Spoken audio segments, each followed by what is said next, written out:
The last minimum wage review took place 10 years ago, where a minimum wage rate of 3.50 toya per hour was set, which has not been adjusted since then.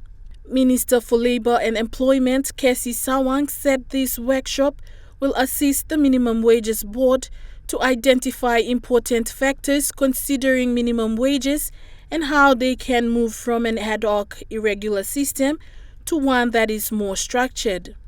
The first is to assist members of the Minimum Wage Board to identify the various important factors when considering minimum wages, and then to provide some guiding tools on how to consider these different aspects. Sawang said the government has approved a budget of 4.9 million kina for the Minimum Wages Board based on a 100-day work plan for the establishment, appointment and the conduct of the 2024 Minimum Wages Board hearings. The government has approved a budget of 4.9 million for the Minimum Wage Board. This is based on a 100-day work plan for the establishment, appointment and the conduct of the Minimum Wage Board hearings.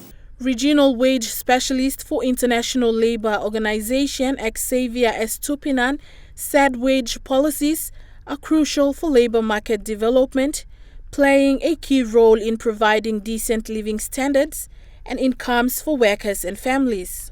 Wage policies are crucial for labour market development, playing a key role in providing decent living standards and incomes for workers and their families. Mr. Estupinan said the government of Papua New Guinea is taking decisive steps to ensure that wage policies can be assertive and inclusive. The government of Papua New Guinea, under the guidance of the Ministry of Labour and Employment and the Department of Labour and Industrial Relations, and with the invaluable support of the Minimum Wage Board, is taking decisive steps to ensure that wage policies can be assertive and inclusive, but sustainable with sustainable development. Chairwoman for the Minimum Wages Board, Beverly Dowai, said it has always been a challenge given the ever-changing landscape for the minimum wages setting.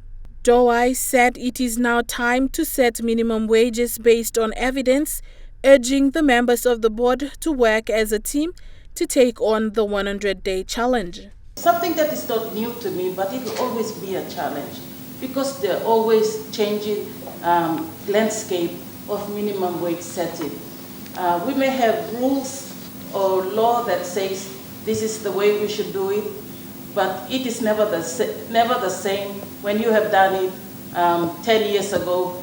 Meanwhile, Minister Sawang clarified that the government has not sought to make any unilateral decision on a new minimum wage rate. The Minimum Wages Board will receive submissions and consider them to make an informed decision about an appropriate level for minimum wages. Lancy Dixon, National EMTV News.